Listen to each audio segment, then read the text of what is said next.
반갑습니다. 이원주 세무사입니다. 지난 시간까지 우리는 원가의 가장 쉬운, 가장 앞부분을 공부했고요. 이번 시간에는 228페이지입니다. 228페이지 원가 요소와 원가 흐름. 조금 이제 본격적으로 원가 회계 파트에 좀 들어가는 부분인데요. 이론을 보면 이론 해봤자 2페이지밖에 안 돼요. 228, 229 2페이지밖에 안 되고 역시 계산 문제가 중요하기 때문에 문제를 좀 많이 넣어놨습니다. 천천히 해보겠습니다.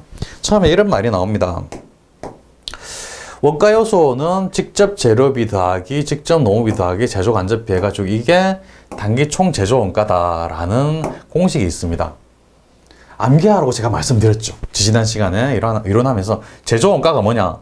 직접 재료비, 직접 노무비, 제조 간접비다. 반드시 암기하셔야 됩니다. 이거는 직접 재료비, 직재, 직노, 제조관, 재관 이렇게 암기하셔도 되고 그냥 앞으로 문제를 자주 볼 거기 때문에 문제를 보다 보면 저절로 암기해도 되는 부분이기도 한데 문제를 풀려면 이거를 암기하지 않으면 문제를 풀 수가 없어요. 그러니까 이거 반드시 지금이라도 암기하시기 바랍니다. 직접 재료비, 직접 노비, 제조관집비 합한 게 총 제조원가다 라는 거죠. 밑에 동그라미 1번입니다. 직접 재료비, 특정 제품의 제조에 사용된 재료원가, 특정 제품입니다. 그래서 특정 제품이 추적 가능하기 때문에 직접이란 말을 붙였습니다. 재료원가인데 특정 제품 추적 가능하다는 의미. 그래서 직접 재료비. 단기 재료 소비액은 기초 재료 더하기 단기 재료 매입액 빼기 기말 재료 재고액. 산식을 절대 암기하지 마시고요. 총계산 원장 T자를 그려서 문제를 풀 때 T자를 그려서 푸셔야 됩니다. 많이 보는 겁니다. 자산이기 때문에 직접 재료도 자산이기 때문에 자변의 기초, 그 다음에 매입, 대변에는 기말 재료 소비액. 소비해버리면 없어지죠. 자산은 대변으로 없어지죠. 그래서 이 종계적 원자 T자 그래서 기초 매입, 기말, 소비 위치 반드시 아시고 문제에서 이거 굉장히 많이 쓰입니다. 역시 그냥 바로 암기하려면 좀 암기하기가 힘들고 근데 암기하기 안 힘든 게 많이 그려봤어요. 우리 이미 많이 재무회계할 때 많이 그려봤어요. 기초, 매입, 기말 그건 매출원가에는 여기는 소비액으로 바꾸는 그 차이밖에 없습니다. 전혀 어렵지 않아요. 간접재료비 개념이 나오는데 간접재료비 이것도 한번 읽고 넘어가시기 바랍니다. 여러 제품의 제조에 공통으로 사용된 재료원가를 말하면 이거는 제조 간접비에 해당이 돼요. 왜? 간접자가 붙으니까. 간접자가 붙으면 무조건 제조 간접비입니다. 무조건입니다. 간접자가 붙으면 직접 재료비에 포함이 될 수가 없어요. 무조건 제조 간접비입니다. 동그라미 2번입니다. 직접 노무비 보시면 특정 제품 제조에 투입된 직원에게 지불된 인건비예요. 이 직원은 이 제품만 생산한다.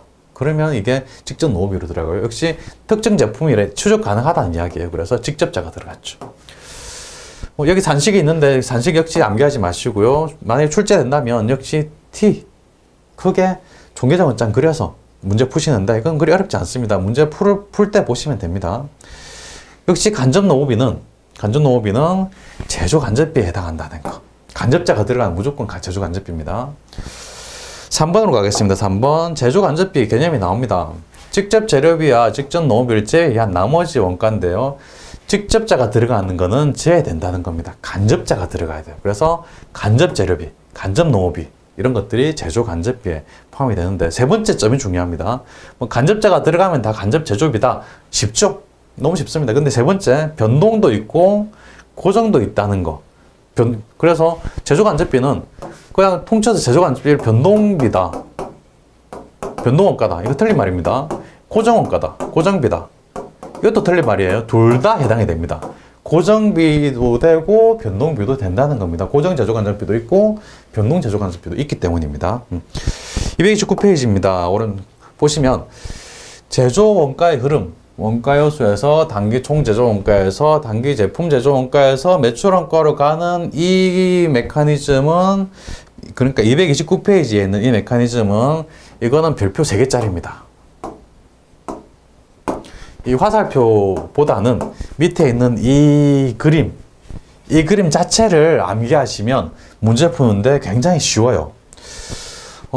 화면 보셔도 되고 책을 보셔도 됩니다. 229페이지 위에 있는 그림입니다. 직접 재료는 종계적 원장 크게 그린 거 이거 어떻게 나오는지 아시겠죠?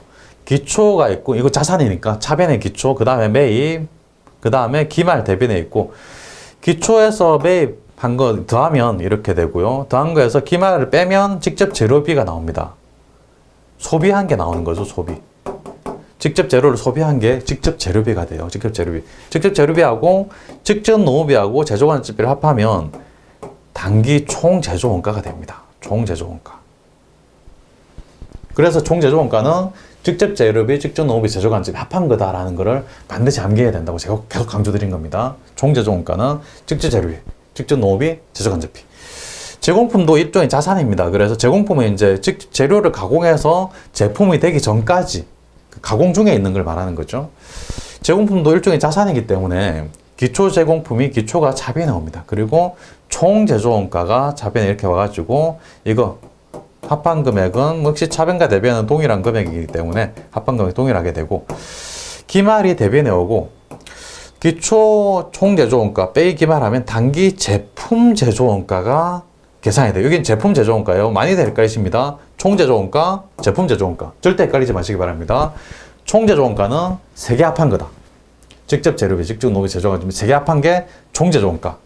제품 제조 원가는 제품을 만든 거예요. 제품 만든 거의 원가예요. 기초 더하기 총 제조 원가 빼기 기말하면 제품 제조 원가가 된다는 거. 그래서 제공품 계정의 차변은 총 제조 원가, 대변에는 제품 제조 원가. 왼쪽 총, 오른쪽 제품. 반드시 이거 구분 잘 하시기 바랍니다. 많이들 헷갈리시는데 절대 헷갈리시면 안 되고 시험에 잘 나옵니다. 시험에 나오면 합격선에 계신 분들은 다 맞춰요. 왜? 이거를 구분하시면 문제 푸는데 전혀 어렵지 않기 때문입니다. 차변에 총 제조 원가, 대변에 제품 제조 원가. 이해되시죠? 이 제품 제조 원가는 제품 계정으로 넘어갑니다. 제품도 일단 자산이기 때문에 기초가 차변에 오고 그 다음에 제조 원가가 또 차변에. 제조 원가는 일종의 증가하는 거죠. 증가하니까 차변. 그리고 대변에는 기말 제품, 매출 원가가 결과적으로 나타난다는 거. 역시 차변합계와 대변합계는 일치하는 거고요.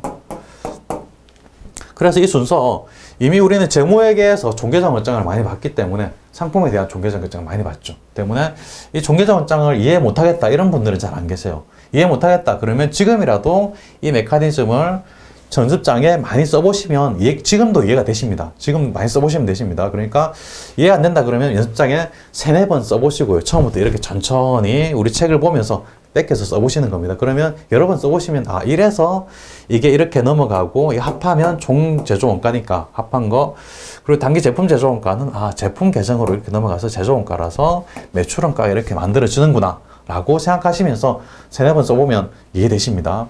이거는 반드시 이미 이해되신 분들도 연습장에 3번 정도는 반드시 써보시기 바랍니다. 문제 아주 잘 나오고 문제 나오면 그냥 니들 풀어라 라는 의미로 출제자들이 내는 문제예요. 1년에 시험 6번 있는데요. 6번 다 나옵니다. 그러니까 반드시 암기하시고 연습장에 많이 써보시기 바랍니다. 그리고 뒤에 문제 풀 때 여러 번 보시면 또 머릿속에 잘 남아요. 그래서 뭐 크게 어렵지 않게 풀실 수 있습니다. 넘어갑니다. 이거는 동그라미 1번부터 3번까지 또 박스에 산식이 있는데 절대 암기하지 마시고요. 이것도 위에 229페이지 위에 금방 봤던 그림, 그 그림을 그대로 설명해 놓은 거에 불과해요. 그러니까 위에 그림이 이해된다. 연습장에 몇 번 써봤다. 이거 안 보셔도 됩니다. 그냥 위에 그림을 설명해 놓은 거에 불과하니까 금방 제가 말씀드린 내용을 그대로 문장으로 써놓은 거일 뿐입니다. 간혹 문장으로 시험에 나오긴 하는데 이것도 위에 나온 229페이지 위에 나온 이 그림을 이해하신다면 충분히 다 이해하시는 내용이기 때문에 그냥 넘어가겠습니다. 밑에 제조원가 명세서가 나와요. 제조원가 명세서는 이것도 마찬가지로 이 그림을 그냥 명세서라는 서식으로 갖다 놓은 거에 불과해요. 그래서 이 제공품 계정, 이 계정이 또는 직접 재료 계정, 이 계정이 이해가 된다면 여기 나온 제품, 제조원가 명세서 이 순서가 이해가 다 돼버려요. 다 연결되는 겁니다. 보시면 직접 재료비는 기초 더하기 매입액 빼기 괄호는 마이너스죠. 빼기 기말 하면 직접 재료 소비액이 나옵니다. 소비액 나오고 거기다가 직접 소비액 여기 XXX 이렇게 나오면 직접 농업비, 제조간접비 다 합하면 단기 총 제조 원가가 돼요. 단기 총 제조 원가 3가지, 직접 재료, 직접 농업, 제조간접 3가지. 단기 총 제조 원가에서 기초 제공품 더해가지고 기말 제공품 빼주면 단기 제품 제조 원가가 계산이 되는 겁니다. 이게 뭐냐면 이겁니다. 이거죠, 이거. 제공품 계정을 표로 만들어 놓은 거예요. 직접 재료, 기초 더하기 매입 빼기 기말하면 직접 재료비. 이거에다가 직접 노무 제조 간접 이거를 다 합하면 단기 총 제조 원가 되고, 이거를 일단 계산했죠. 거기서 기초 더하고 기말 제공품 빼면 단기 제품 제조 원가가 된다. 이거를 표로 만들어 세로로 써놓은 거에 불과해요. 다시 한번 보시면, 그렇죠. 직접 재료비, 노무비, 재료 간접비 다 합해서 총 제조 원가. 거기서 기초 제공품 기초 더하고 기말 빼니까 단기 제품 제조 원가가 되네. 이거죠. 제공품 계정. 그렇죠. 우리 229페이지 위에 있는 그림입니다. 기초. 단기 총 제조 원가, 거기다가 단기 제품 제조 원가, 기말. 그래서 기초 더하기 기초 제공품 더하기 총 제조 원가, 기초 더해가지고 기말 제공품 빼니까 제품 제조 원가가 되네. 이거를 그냥 세로로 써놓은 거에 불과해요. 그러니까 여기서 229페이지 위에 이 그림, 이거를 이해하시면 229페이지 전체가 다 쉬워집니다. 그래서 이거를 자꾸 연습장에 4번이든 5번이든 자꾸 써보시라는 겁니다. 이해될 때까지 자꾸 써보시고, 이해가 안 되는, 그냥 써봐도 이해 안 되네. 그렇다면 그걸로 끝내시고, 뒤에 객관식 문제를 푸는 과정에서 이해가 될 겁니다. 그러니까 언젠가는 이해가 돼요. 이게 그리 어려운 내용이 아니라서 그렇습니다. 언젠가는 이해가 되지만 미리 처음부터 이해해 놓으시면 뒤에 객관식 문제 풀 때 쉬우니까 계속 강조해 드리는 겁니다. 처음 보신 거기 때문에 또 암기하실 것도 있고 하니까 이번 시간 여기서 끝내고 조금 쉬었다가 다음 시간에 문제 풀겠습니다. 조금 쉬겠습니다.